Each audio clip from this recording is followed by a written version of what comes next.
Recording. Ya, Assalamualaikum warahmatullahi wabarakatuh. Selamat sore semuanya. Kita ketemu di sesi ketujuh. Ya, seperti biasa saya selalu ingatkan untuk jangan bosan. Justru karena materi ini sederhana, materi ini dibuat ringkas, nggak ribet, nggak terlalu banyak ritme. Yang dibutuhkan adalah konsistensi. Konsistensi. Mau meluangkan waktu, tidak hanya sebatas sekedar meluangkan waktu, tapi benar-benar menyiapkan waktu. Jadi ini dua hal yang berbeda. Kalau meluangkan waktu itu ya kalau ada, gitu kan. Kalau ada waktunya latihan. Kalau nggak ada waktunya nggak latihan. Itu namanya meluangkan waktu.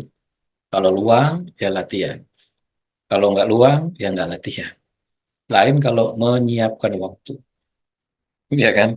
Kalau menyiapkan waktu berarti dengan sadar dan sengaja sudah di booking di jam-jam tertentu untuk kita latihan, baik bersama-sama di grup, di Zoom maupun pribadi secara mandiri di rumah. Itu bedanya meluangkan waktu dan menyiapkan waktu. Karena meluangkan waktu, maka kadang-kadang skala prioritasnya berbeda.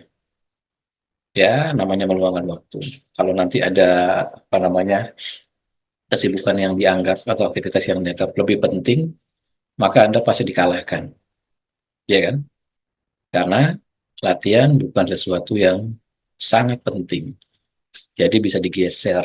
Itu namanya meluangkan waktu. Tapi kalau menyiapkan waktu, maka ada jam tertentu yang sudah di booking yang tidak bisa diganggu gugat oleh apapun, oleh apapun.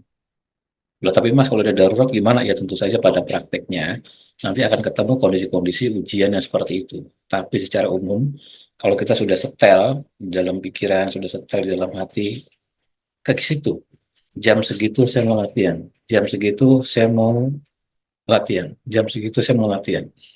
Maka biasanya gelombangnya akan membentuk environment yang mengisolasi diri kita dari semua panggilan-panggilan semesta lainnya. Mungkin pekerjaan, mungkin teman, mungkin hangout, mungkin WA dan sebagainya. Akan diisolasi tuh. Tapi biasanya awalnya kan ada ujian-ujiannya dulu. Nah, itu namanya menyiapkan waktu. Ya, samanya kayak kita sudah punya tiket pesawat jam, katakanlah jam 9 malam.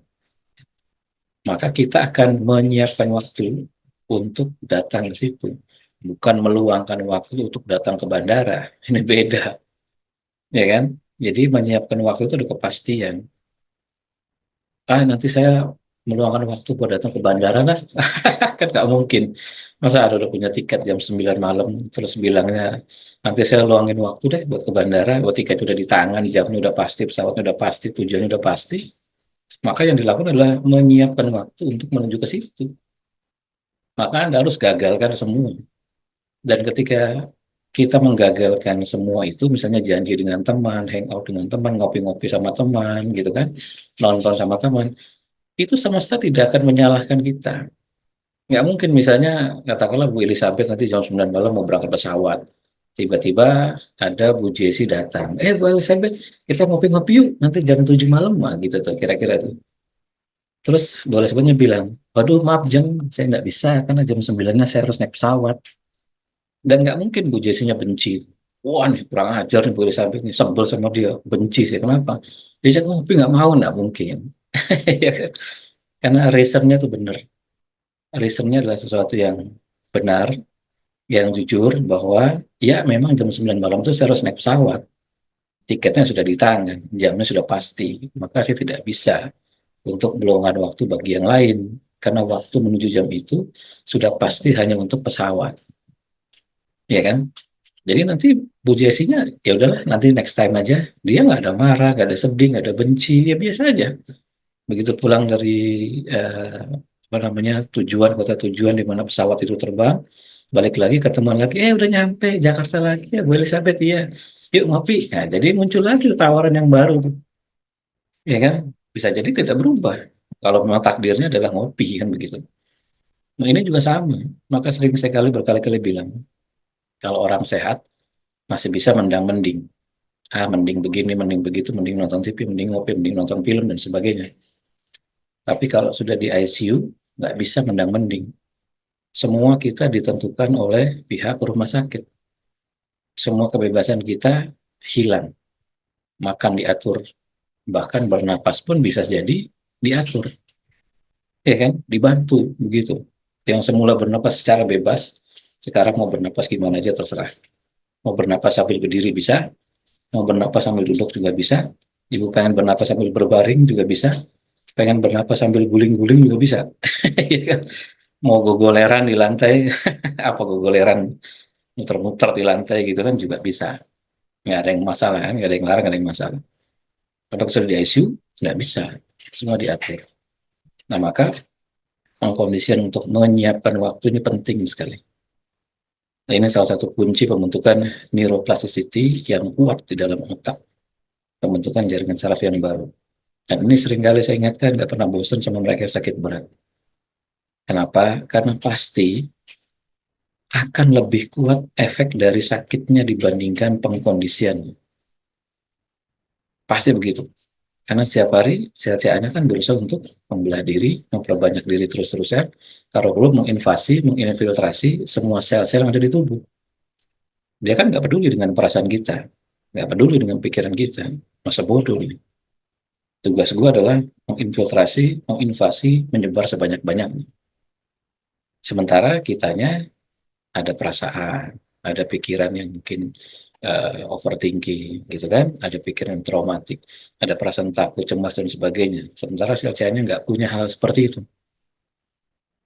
Nah, maka segala upaya yang dilakukan, misalnya pengkondisian pH, makan bersih, low carbs, kemudian olahraga, kemudian air ber-pH tinggi, kemudian apalagi itu antioksidan, kemudian oksigen tinggi, dan sebagainya, itu pengkondisian metabolik yang sifatnya molekular saja,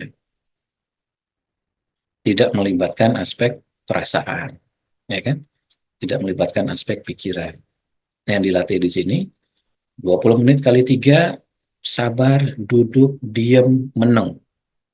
Nah, ilmunya ilmu meneng tuh. Kalau bahasa Jawa meneng tuh artinya diam. Tapi diam tuh artinya bukan cuma sekedar tidak ada aktivitas fisik, nggak ada otot bergerak, nggak ada tangan bergerak, nggak ada kaki gerak. Tapi pikiran meneng. Berarti meneng itu berada pada gelombang frekuensi rendah. Karena kalau gelombang frekuensi beta, maka pikirannya sibuk. Kalau meneng, maka dia ada di gelombang frekuensi rendah. Alfa, theta, atau delta. Hatinya juga sama. Kalau dia belajar meneng dalam waktu 20 menit kali 3, maka hatinya akan jauh dari rasa cemas, khawatir, dan sejenis itu. Karena orang meneng, itu pasti yang timbul adalah relaksasi, ketenangan. Nah, itu dilatih. Dan latihannya, ilmu meneng itu ilmu membosankan. Beda dengan yoga. Wah, yoga kan ada gerak-gerakan yang canggih gitu kan, yang keren, seksi, dan sebagainya. Yang kita kalau apa namanya di foto di Instagram kan sangat eye catching. Wah, kalau Bu Elizabeth bisa handstand atau bentuk-bentuk yang ajaib gitu kan, wih keren banget kan gitu. Coba kalau latihan ini di foto, ya cuman gitu-gitu aja, cuman merem aja duduk di kursi. Cuma merem duduk di kursi. Ini lagi apa tuh? Lagi latihan. Ya cuma duduk aja semua orang bisa. Nggak ada bentuk-bentuk yang keren gitu kan, yang bisa ditampilkan oleh mata, nggak ada. Tapi justru yang terjadi di dalam sini. Yang dirasa yang di dalam diri kita. Orang lain cuma melihatnya, wah orang ini lagi serius nih mukanya nih, yang gitu doang tuh. Tapi yang di dalam kan cuma kita yang tahu apakah masih melompat-lompat atau memang sudah berada di kondisi saat ini. Jadi pelajaran di situ supaya lowering stres besar-besaran. Oke, siap. Kita mulai dengan berdoa. Berdoa mulai.